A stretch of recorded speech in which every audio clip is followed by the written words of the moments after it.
Welcome to Motoring Today, the Philippines' premier and longest-running weekly motoring news and features TV and online magazine, now celebrating its 32nd anniversary. I'm Ray Louie Gamboa. And I'm Susie Gamboa, and here are this week's features to watch out for.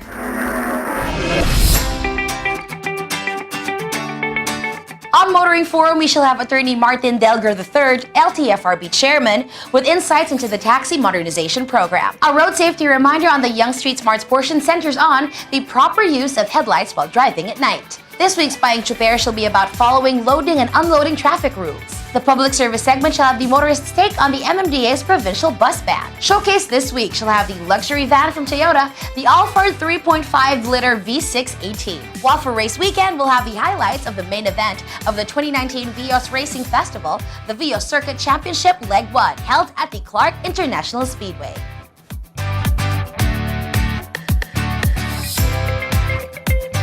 All of these plus the latest news in transportation and traffic management are on this week's edition of Motoring Today. Join us.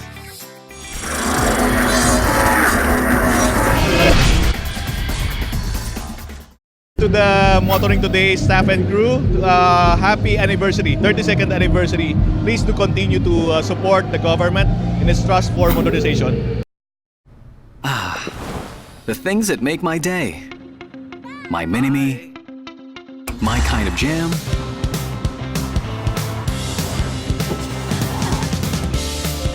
My passion. My blend of coffee. My inspiration. That's all good with the all-new Vios. My Vios, my drive. Calling all automobile enthusiasts. Autofocus.com.ph is exclusive to the automobile, where you'll find reviews on the latest brand new car models, together with their head-to-head comparisons. It has the detailed specs of car models available in the country and their latest SRPs and special promos, together with the latest auto industry news and developments like car launches and test drives. Autofocus.com.ph is all about automobiles. Click on.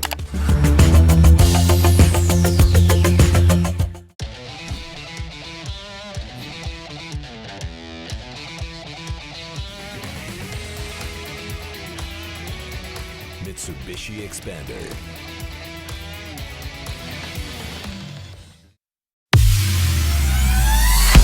Be part of the 2019-2020 Autofocus People's Choice Awards, the only nationwide poll to determine the country's most popular car brands and models. It's easy. Log on to www.autofocus.com.ph/AFPCA 2019. Then vote for as many as 5 different models that you believe should become the 2019-2020 Autofocus Automobile of the Year in separate standard and premium luxury categories. Vote every day until September 30, 2019. The Autofocus People's Choice Awards will win. You choose, you decide. Vote now. Suzuki All-New Ertiga. Life is beating fast. Find what you're waiting for.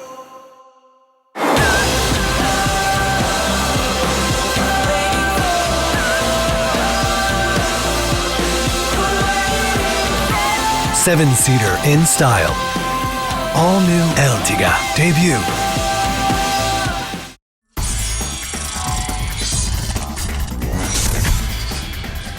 Here are the latest news and developments in transportation and traffic management.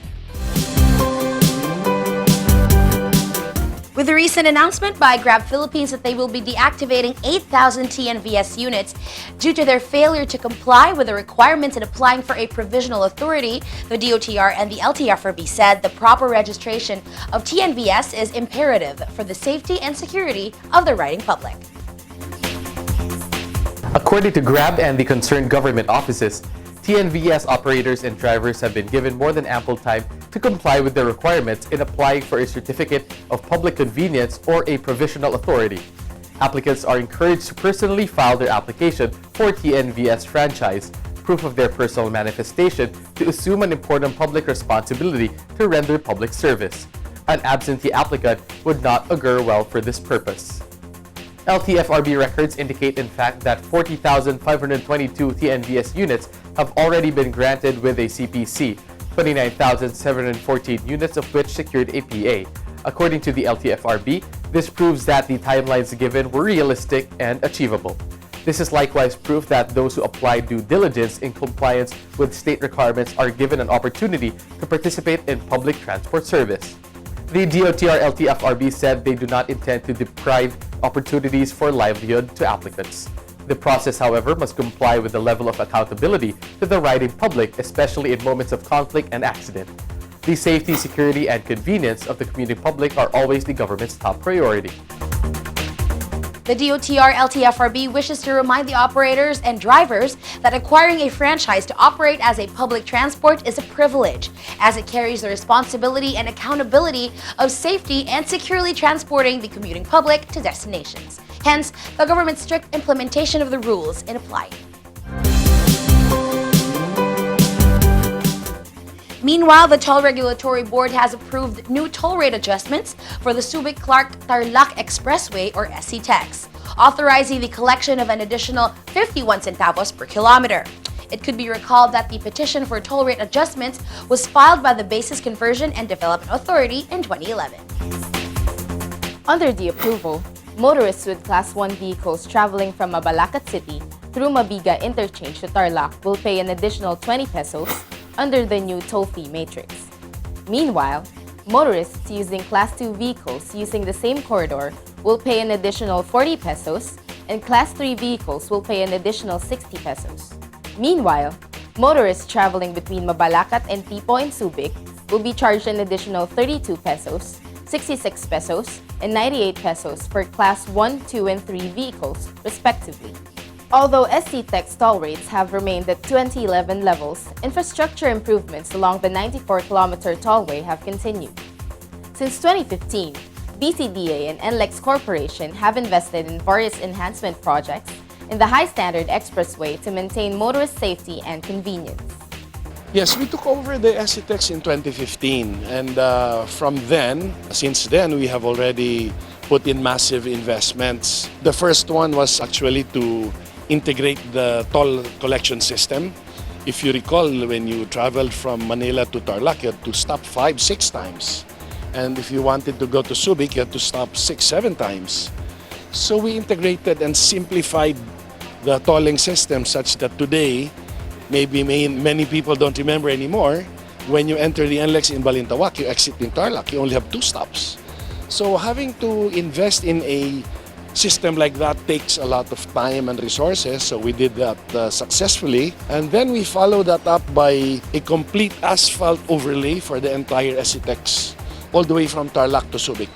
So the entire 95-kilometer expressway on both directions, it has a new asphalt overlay. And some people say it is actually the best pavement today compared to any expressway. So that was a major project. It took us about a year to do. And the third one, of course, we continue to expand the toll plazas. The toll plazas sometimes a source of congestion.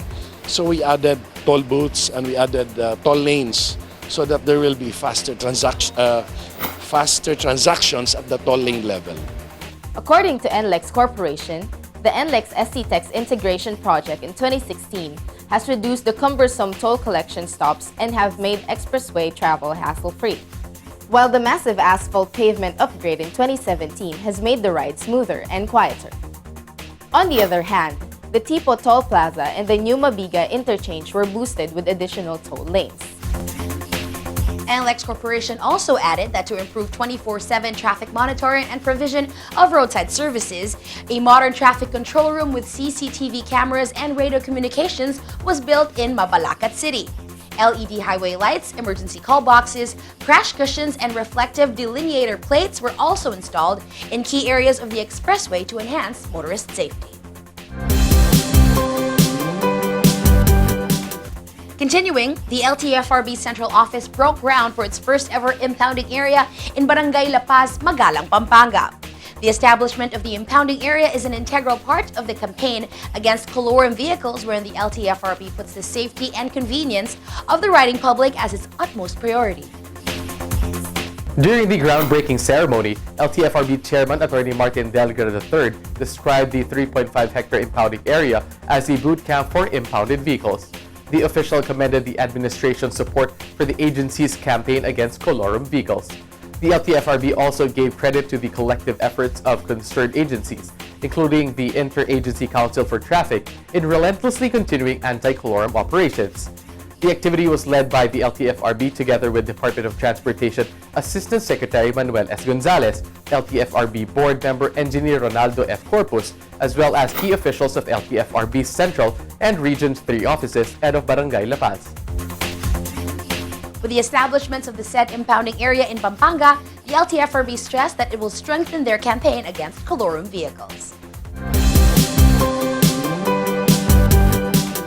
And finally, with the DOTR's approval of the pilot implementation of motorcycle taxi operations in the country, Angkas, the first local app-based motorcycle ride-hailing service, said it's ready for its government-sanctioned 6-month pilot run in Metro Manila and Metro Cebu, with additional safety measures in place and a retraining of all its 27,000 biker partners.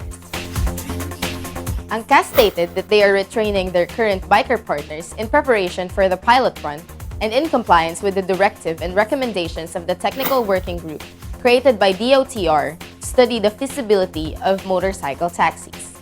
Hindi natin mapakita kung gaano kasi yung mga bikers dun sa na-award sa ating pilot run. But basically, we need to retrain those bikers and to remind them kung ano yung napagkasunduan sa pilot. Siyempre, maraming hinihingi yung government sa atin, and basically, we had to adhere to the standard na binigay ng government sa atin. So currently, we have retrained about 12,000 bikers as of date. So kulang pa tayo ng additional 15,000 more to fully train the 27,000 bikers.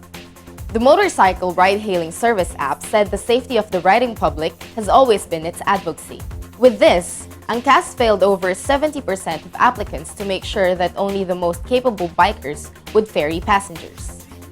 For the pilot run, Angkas is introducing special reflectorized vests with side straps that help bikers become more visible at night and aid passengers in holding on to the biker's waist. Each vest also has the biker's unique ID number, ensuring that only officially registered bikers can take bookings. In addition, as before, all Angkas biker partners and their passengers are insured for every ride. Napakita na namin that we can be safe and this happened nga with our safety record. On top of that, we are adding safety features katulad ng vest, which makes our bikers more visible. At before, yung vest namin ngayon nilagyan namin ng hawakan because some of the passengers don't want to, ayaw nilang yakapin yung driver, which is the safest way to ride. So what we did was to put safety handles on the vest para mas madaling maging comfortable silang hawakan yung driver natin. On top of that, Angkas also has an in-app feedback mechanism to closely monitor the performance of all its biker partners and address any concerns immediately. Angkas expressed that they are hopeful that after the 6-month pilot run, the law to regulate motorcycle taxis can already be passed. Those are the latest news in transportation and traffic management. Coming up next is Motoring Forum, brought to you by Suzuki Philippines. Here's Ray Louie.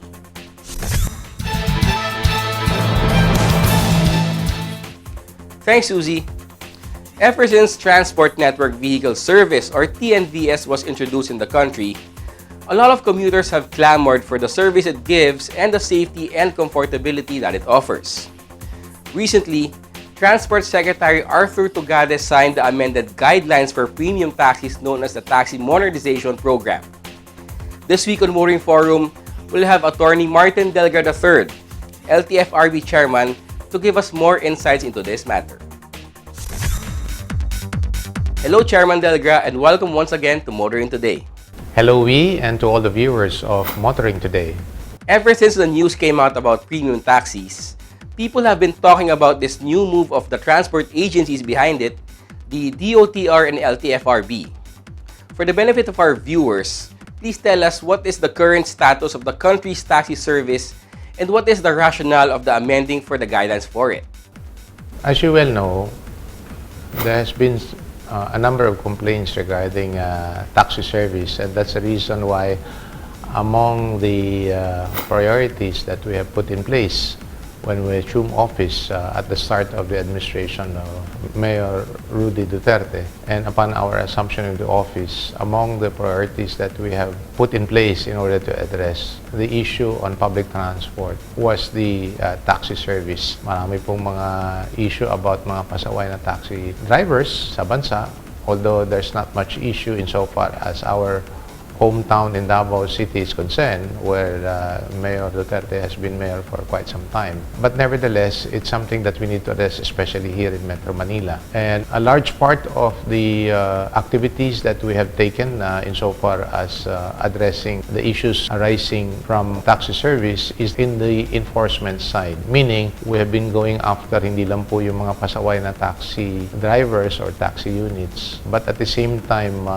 we have been very strong on our anti-colorum. We have discovered, in fact, that there were quite a number of taxi running around, especially here in Metro Manila, kung saan wala pong mga prangkisa.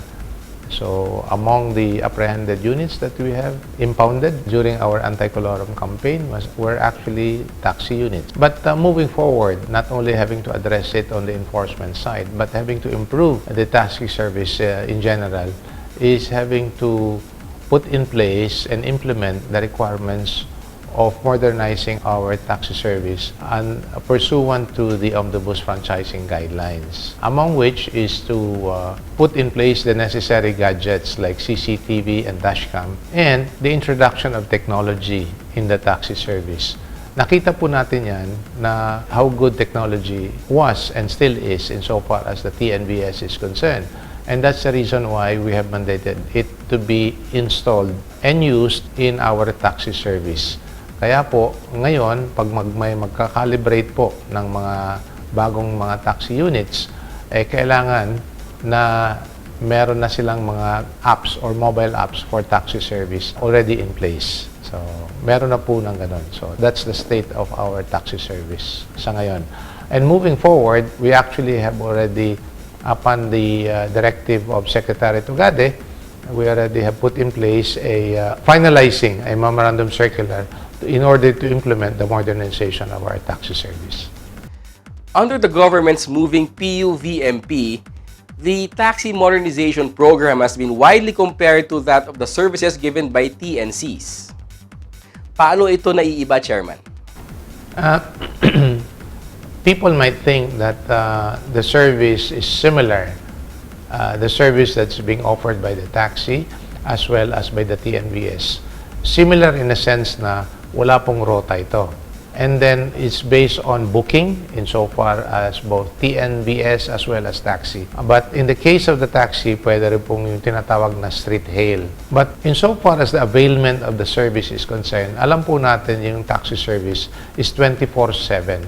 So, ibig sabihin, at any time of day and night, the taxi is there. However, in the case of the TNVS, considering that the original concept is what you call a ride-sharing model, then much discretion is given to the owner of the vehicle whether they want to go online or not in order to accept bookings from customers. Yun po ang pinakamalaking kaibahan between the taxi service and the TNVS service.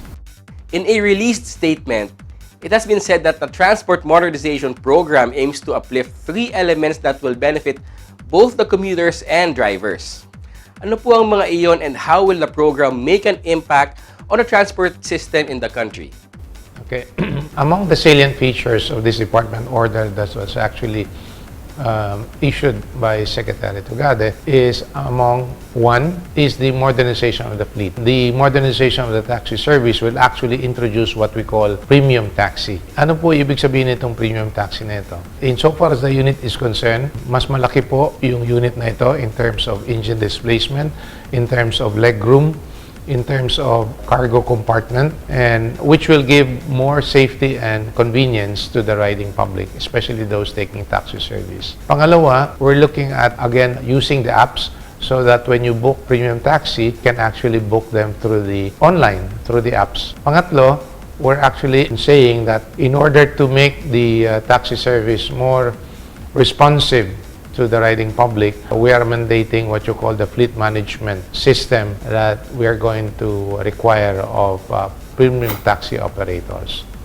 What that means, among others, is that yung mga drivers po ng premium taxi is salary-based na po. Hindi na po sila magdedepende dun sa yung tinatawag na boundary system. Under the amended guidelines, vehicles will be classified as either silver or gold. What are the parameters that will classify the types of vehicles under the program?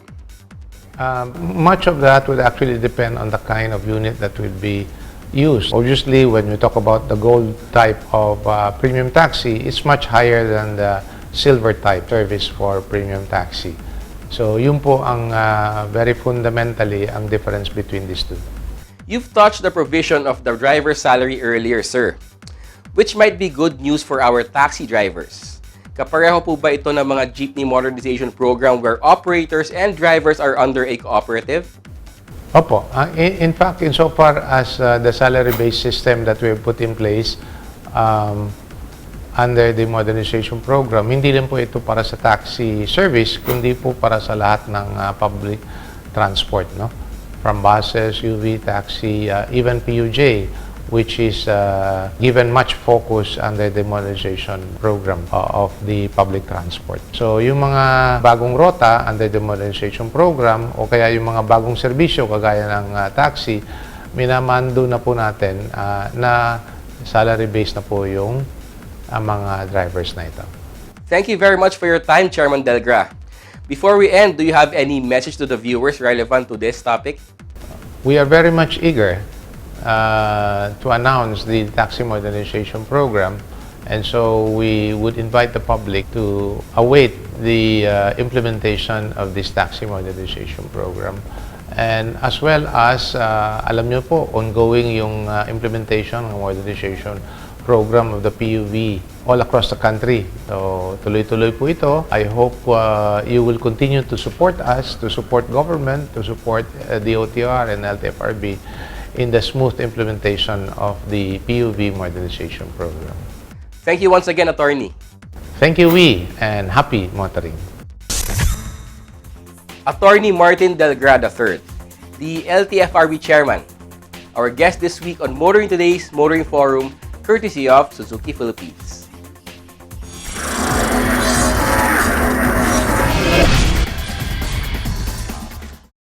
Yeah, I'd like to greet Butch. I have not seen him for a long time, so I wish him well. I hope he recovers very fast. Happy anniversary. I know you have a long way to go. Ah, the things that make my day. My mini-me, my kind of jam,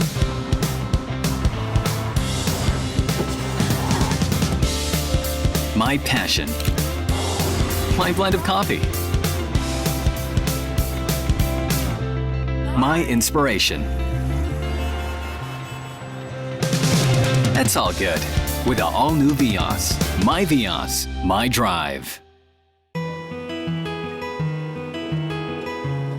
Ako po si Michael Kaliwag, 12 taon ng patrol crew para sa NLEX SCTEX. Bilang patrol crew, handa akong umarap sa anumang di naasahang sitwasyon. Naalala ko pa noon, 2009, Bagyong Ondoy. Papatrol kami sa NLEX nang may nakita kami isang pamilya na natrap sa bubong. Kahit kailangan magpatrol, nagdesisyon kami na sagapin at iligtas sila. Kami ang NLEX SCTEX Patrol Crew, kaagapay at katuwag nyo sa mas maayos na paglalakbay.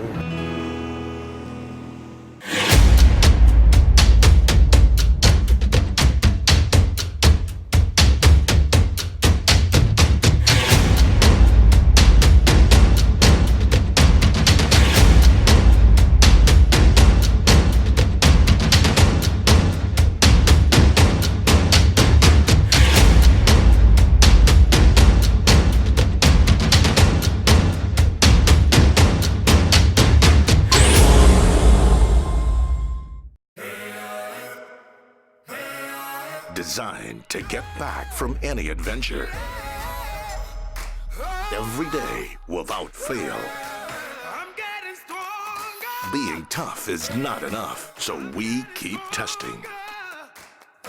In the pursuit of ultimate toughness and reliability, the new Strada, engineered beyond tough.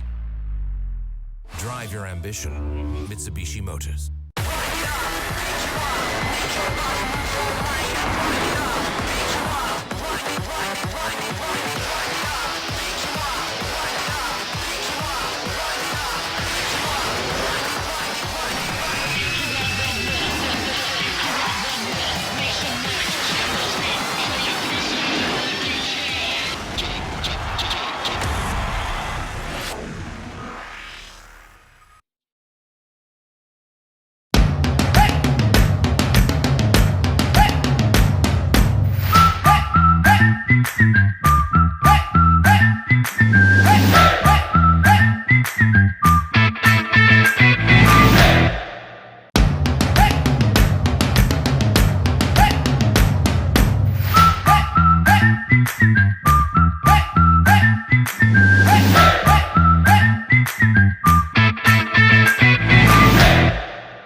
You are back with us here on Motoring Today, and we now have this week's valuable motoring tips, starting off with some road safety reminders from Toyota Motor Philippines. If you are on a main road, make sure na ang headlights na iyong sasakyan ay naka-low beam sa tuwing meron kang makakasulubong na sasakyan. Your high beams can distract another driver, kaya mas maganda kung ang iyong headlights ay naka-low beam upang malinaw na magkakitaan at hindi maaksidente. More motoring tips for you here on Motoring Today. Proper driver's demeanor while behind the wheel from Mitsubishi Motors Philippines. Payong tsuper lang, kaibigan. Ako po si Jake, isang kapwa nyo tsuper. Loading and unloading ng mga pasahero sa tamang lugar lamang gawin. May tamang lugar para magbaba at magsakay ng pasahero. Kaya doon ihinto ang iyong sasakyan. Iwasan makaabala sa ibang motorista, kaya itabi mo ang sasakyan mo. Huwag sa gitna ng daan pumarada. Huwag ka nang dumagdag sa problema natin sa kalsada. Matuto kang sumunod sa batas trapiko. Kung ayaw mong maabala, huwag ka ring mangabala. Makisama ka, kaya't huwag basta humarang sa kalsada. Ito po si Jake Gonzalez, payong tsuper lang, kaibigan, mula sa isang kapwa nyo tsuper.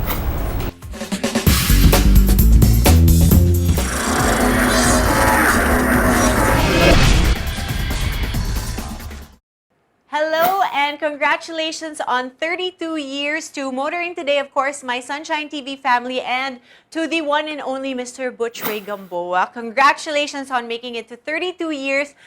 I don't think shows or channels can even make it to 32 years. Only Sunshine TV can do this, and you guys have brought so much information and love and happiness to so many people for 32 years. Thank you so much for welcoming me to the family also a couple of years ago, and that's one of the best things that I've experienced. So thank you very much, and I hope that we have many, many more years of Motoring Today, Sunshine TV, and of course, more of Mr.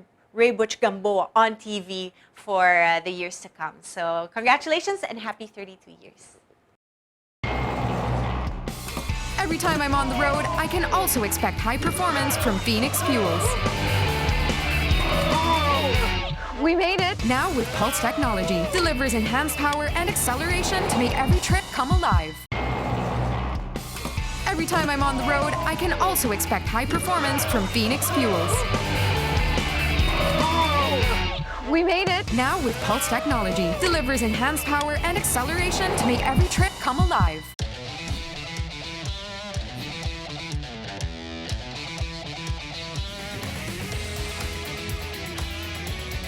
Mitsubishi Expander.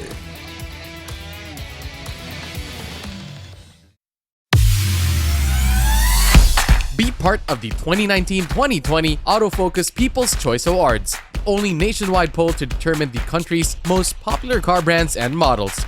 It's easy. Log on to www.autofocus.com.ph/AFPCA 2019. Then vote for as many as 5 different models that you believe should become the 2019-2020 Autofocus Automobile of the Year in separate standard and premium luxury categories. Vote every day until September 30, 2019. The Autofocus People's Choice Awards will win. You choose, you decide. Vote now. The things that make my day. My mini-me. My kind of jam.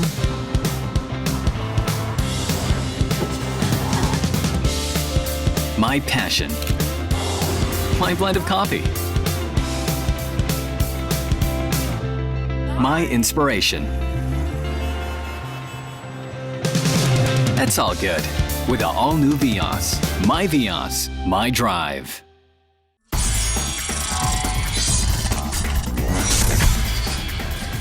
Continuing, we now welcome you to Motoring Today's World of Motorsports. We start with the latest news and developments.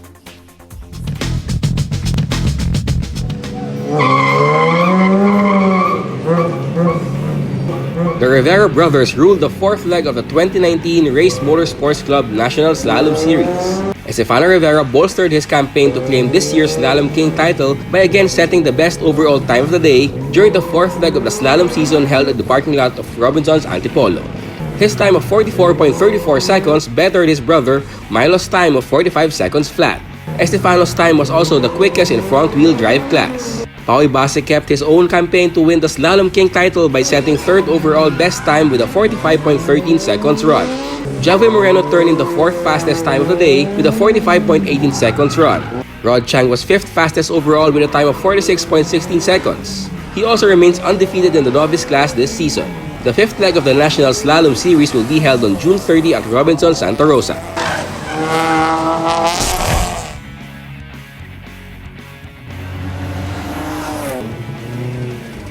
Car number 73 of the Race Forum Garage 2233 with drivers Antonio Brias, Don Pastor, Enrique Hormilio, and Jason Choachuy emerged as the overall champion of the 2019 Kalayaan Cup 12-hour endurance race held at the Clark International Speedway. Car number 88 of Team Auto Performance was first runner-up with Stefan Ramirez, Jeff Borja, George Apacible, and Malo Rivera as the drivers, and Benjamin Ngo, Denzel Cham, John Diego, Bubi Camus, Kevin Sugdan's car number 7 on their BRE team was second runner-up. They also won the overall championship in the 4-hour endurance race. Car number 73 was also classified as Class 1 and Open Class champion in the 12-hour race. In the manufacturer's class, car number 888 of GAC Motors emerged as champions in the 12-hour race with their drivers Brennan Lim, Francis Arjonillo, Mark Bernardo, Sung Jung Park, Andre Tan, and Oric Go.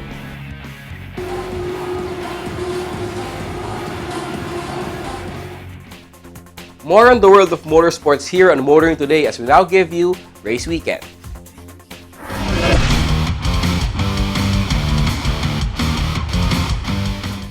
If you're into hot wheel-to-wheel racing, then you love the Vios Circuit Championship that debuted earlier this month at the Clark International Speedway.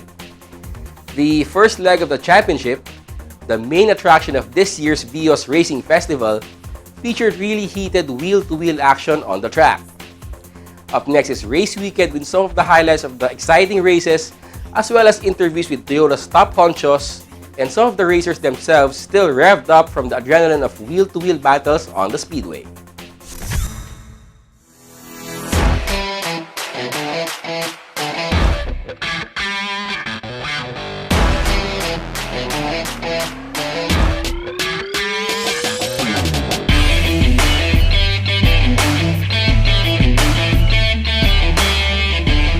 We're back at the Clark International Speedway, and this time, it's for the Leg 1 of the Vios Circuit Championship, formerly known as the Vios Cup, and now just one of the main events of Toyota Motor Philippines Vios Racing Festival.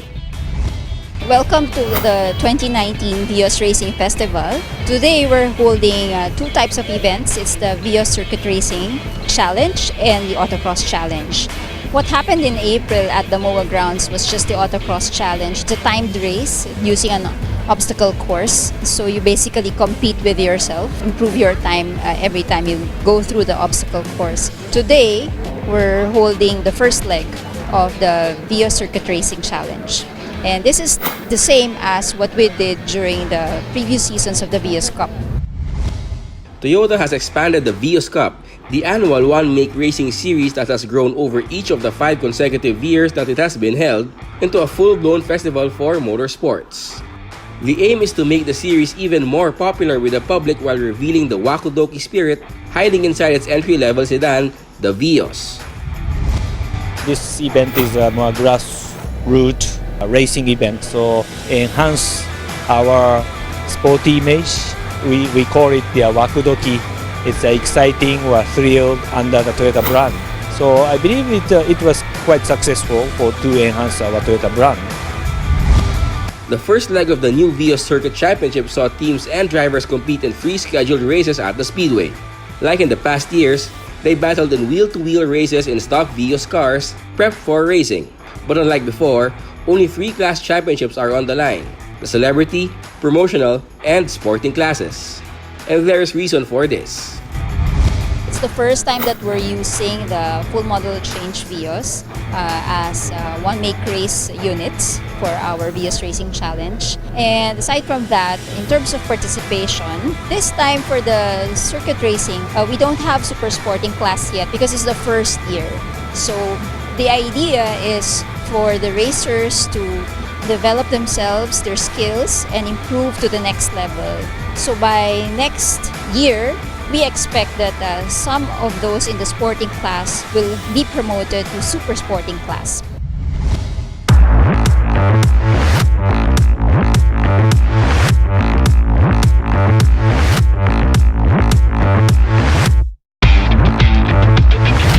Without the super sporting class, the sporting class has become the top category for entries, which include the 2018 champion John Dizon of the Toyota Marilao Avengers team.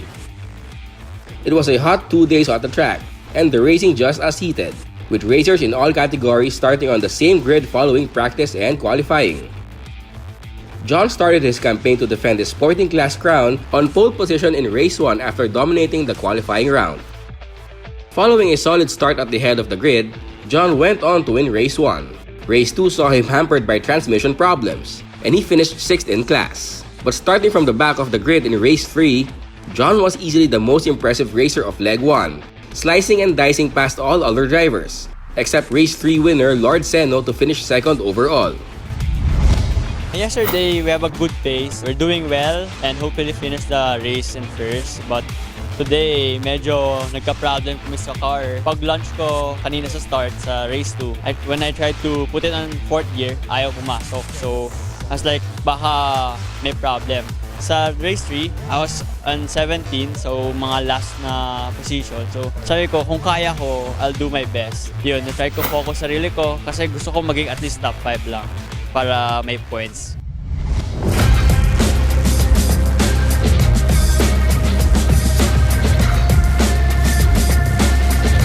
Now racing in the promotional class is Fabio Ide, leveling up after finally winning the Celebrity Class Championship last year.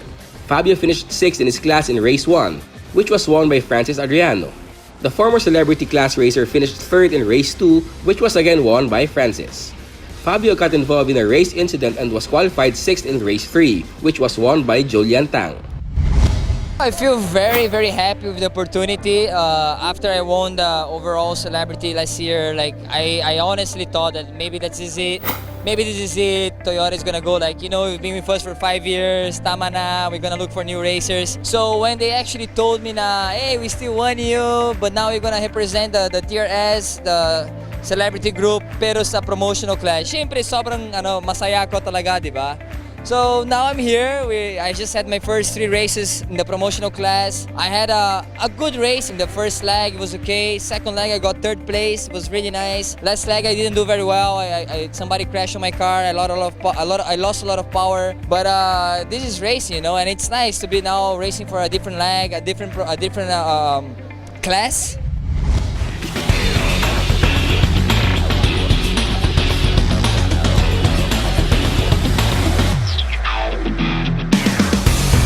The big winner in the celebrity class is Troy Montero, who topped his class in 2 of the 3 races of the first leg.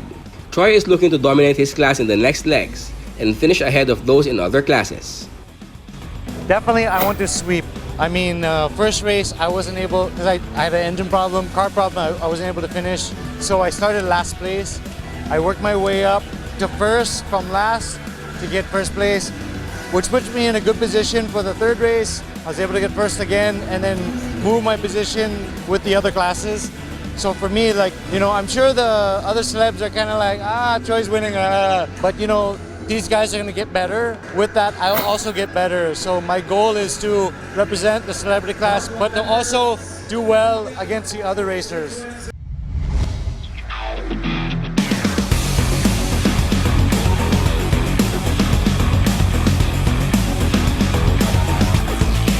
While the grid for the Vios Circuit Championship is not as large as those of the Vios Cup in the past, it expects the racing to be just as intense, with participation in the new Vios Autocross Challenge making up the smaller grid while still achieving the goal of making motorsports more accessible to everyone, racer wannabes and racing fans alike. We believe this Toyota Racing Festival is very, very exciting and event you can enjoy. So next time we will have a similar same racing or competitions in Prague. So I believe if you come here, you really enjoy our event. So we are waiting for the many our Toyota fans to come here. Then aside from our racing, there are many activities, many entertainment here. So please come. We are waiting.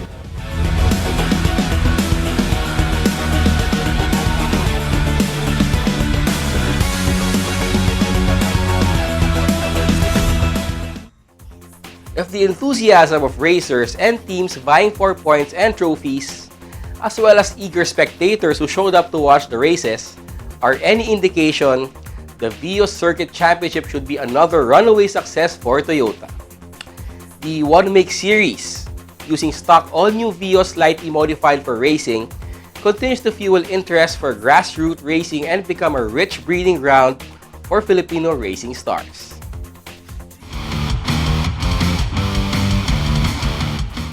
That's this week's World of Motorsports. Motoring Today continues right after this break.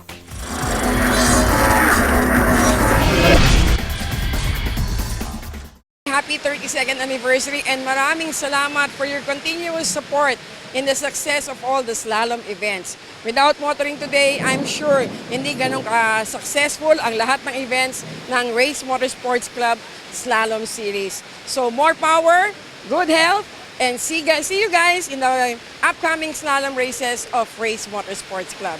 God bless you and more power. The things that make my day. My mini-me. My kind of jam.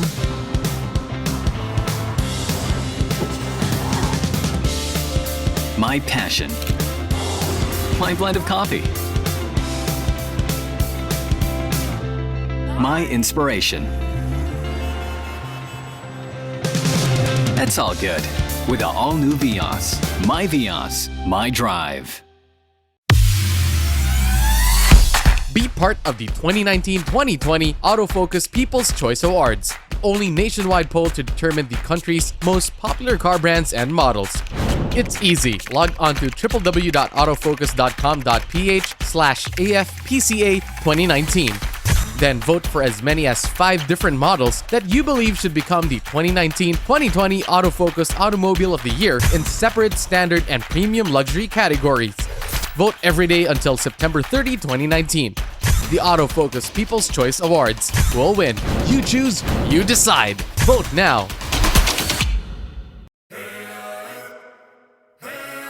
Designed to get back from any adventure. Every day without fail. Being tough is not enough, so we keep testing. In the pursuit of ultimate toughness and reliability, the new Strada, engineered beyond tough. Drive your ambition, Mitsubishi Motors. NLEX Viaje Tips presents Healthy Road Trip. It's time for that much-awaited vacation, but here are a few things to watch out for. Sitting for long periods of time can form blood clots in your body like in the legs. To avoid that, Stop for a quick break, get up, and move around to get your blood pumping. Car air conditioners speed up dehydration, so make sure to drink water frequently. Lastly, while driving, protect your eyes from the sun by wearing UV blocking sunglasses. And for a smoother trip up north, you can now drive all the way to your destination with one RFID. Get your Easy Trip RFID sticker now.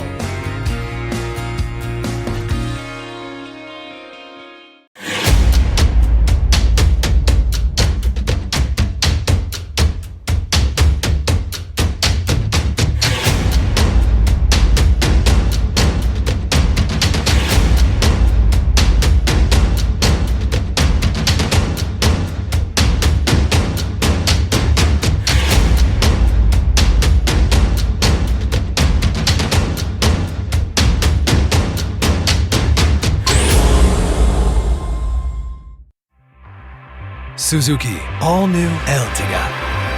Life is beating fast.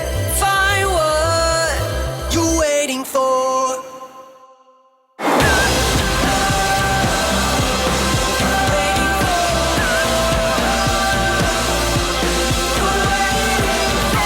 Seven-seater in style.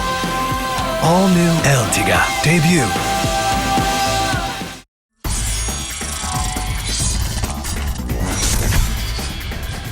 Welcome back to Motoring Today. The auto industry now takes center stage. Sunshine Television once again successfully staged its annual Auto Rally Corporate Challenge powered by Phoenix Fuels with Pulse Technology. The on-time, all-the-time competition flagged off at one of the fastest-growing cities in the country, Clark Global City in Pampanga. An event similar to the Tulip Rally of Europe, or known locally as the Sampaguita Rally, the STVARCC has seen the local auto industry come together for a day of fun competition, camaraderie, discipline, and love for motorsports. 30 brand new car models fielded by 10 car manufacturers and distributors rally teams are proudly showcased on the starting grid. Leading brands that joined the rally this year are Ford, GAC, Honda, Isuzu, JAC, Lexus, Maxus, Mini, Subaru, and Volkswagen. The participants took on the roads of Clark and nearby Pampanga towns. The scenic and challenging routes are brought by top-notch rally director Georges Ramirez, assisted by his wife Carolyn, and IT expert Patrick Chua. The route also included a few drives through toll plazas for the rally participants to experience seamless travel in NLEX and SC Tex. And because Sampaguita Rally rules call for participants to comply with all traffic regulations, including speed limit restrictions, the STVARCC dovetails with road safety awareness projects of STV and the Socialcom Foundation, which help fund free road safety seminars and workshops for high school students under the Young Street Smarts Club. In addition, this year's STVARCC also saw a bit of changes in the competition. This one, first of all, both morning and afternoon legs started and finished here in Clark. Whereas before it started in Subic, then we go to Clark, and then we come back, or vice versa, or something like that. This time it was just literally looping around Clark, right? So that's the main difference. And then we did different roads. We've never been to Magalang and Mabalacat, which is the area that we did in the morning. We've done the inside Clark before, but I did it totally different because there's some new roads and some new gates. So I used all these new elements just to keep them busy.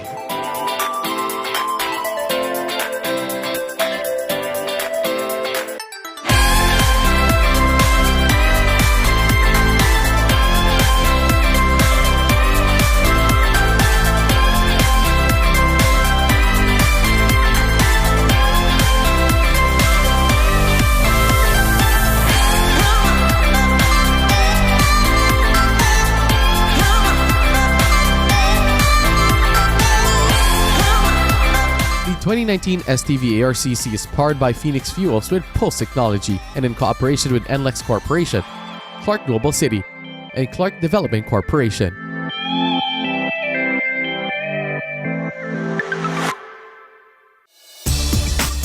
Coventry Motors Corporation, the sole authorized importer and distributor of Jaguar and Land Rover vehicles in the country, recently launched the all-new Range Rover Evoque, a luxe SUV designated to change the standards of refinement, safety, and capability in the luxury SUV segment in the country. Built on Land Rover's new premium transverse architecture, the all-new Evoque is versatile to accommodate both plug-in and mild hybrid systems. This new architecture makes the Evoque longer, wider, and bigger than its predecessors, whilst remaining to be a sophisticated compact SUV. In addition, the all-new Evoque is equipped with the world's first ground view technology that makes the bonnet invisible, along with a high-definition video screen that levels up the rear-view mirror to avoid rear-view obstructions. Moreover, the Philippines is set to have 4 variants with 3 engines of the all-new Evoque: an SE 2.0 diesel, R-Dynamic HSE 2.0 diesel, R-Dynamic HSC 2.0 petrol, and an R-Dynamic HSC MHEV 2.0 petrol.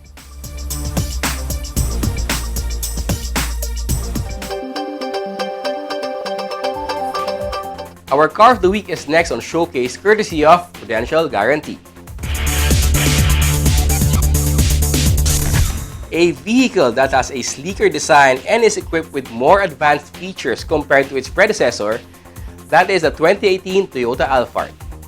Find out what makes it stand out in this week's showcase. Watch this.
That was the Toyota Alphard 3.5-liter V6 automatic transmission, proving it goes beyond the facelift. Our featured vehicle in this week's showcase, courtesy of Prudential Guarantee. Drive worry-free with Prudential Guarantees Auto Insurance Program with a free 24-hour nationwide roadside assistance included with your comprehensive auto insurance. Rest assured, we'll take care of you and your car wherever you are. Prudential Guarantees Auto Insurance Program, 100% worry-free driving.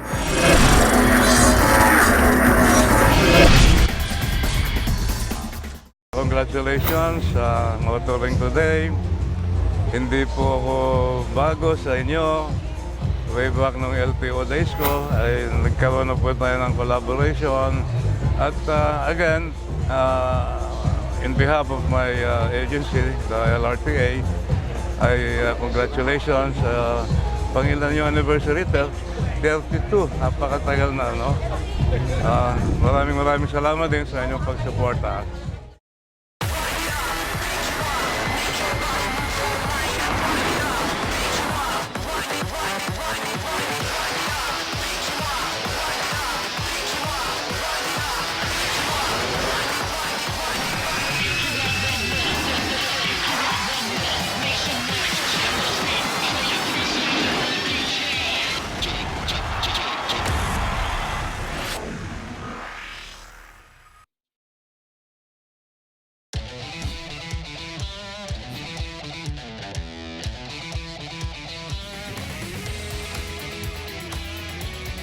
Mitsubishi Expander.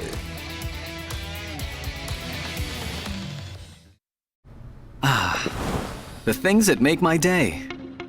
My mini-me, my kind of jam,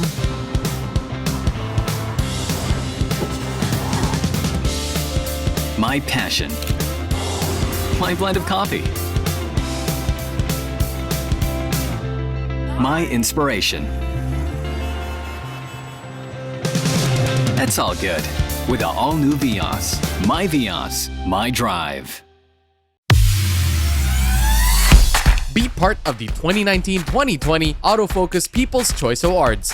Only nationwide poll to determine the country's most popular car brands and models.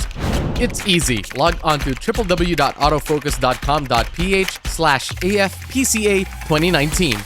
Then vote for as many as 5 different models that you believe should become the 2019-2020 Autofocus Automobile of the Year in separate standard and premium luxury categories. Vote every day until September 30, 2019. The Autofocus People's Choice Awards. Will win. You choose, you decide. Vote now.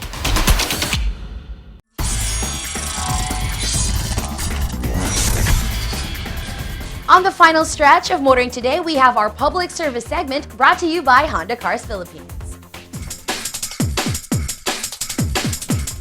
This week on Public Service, we shall have the reaction of a commuter regarding the controversial move of the MMDA to ban provincial buses on EDSA.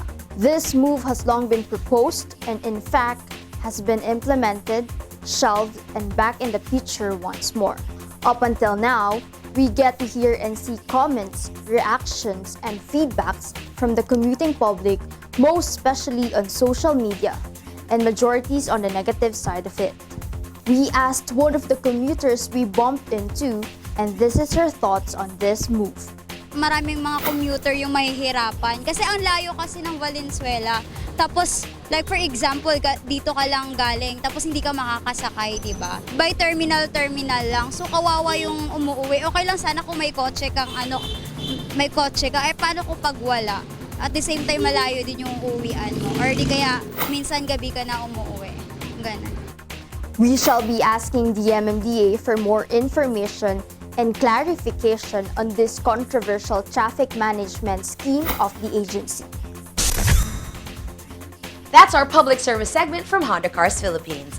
And may we remind you once again that if you come across any motoring issue or problem that you deem as unsafe or inimical to the general motoring public, which you would like us to highlight on this portion or to refer to the proper authorities for appropriate action, please feel free to let us know about it. Take a look at your screens for our contact details. And that's the week that was in motoring. Thank you for joining us. Also, don't forget to like us on Facebook and follow us on Twitter and Instagram. Until next week here on Motoring Today, now on its 33rd year of continuing service to the general motoring public with a lifelong commitment to promote road safety. On behalf of Butch Gamboa, our dad, I'm Ray Louie Gamboa. And I'm Susie Gamboa. Happy motoring!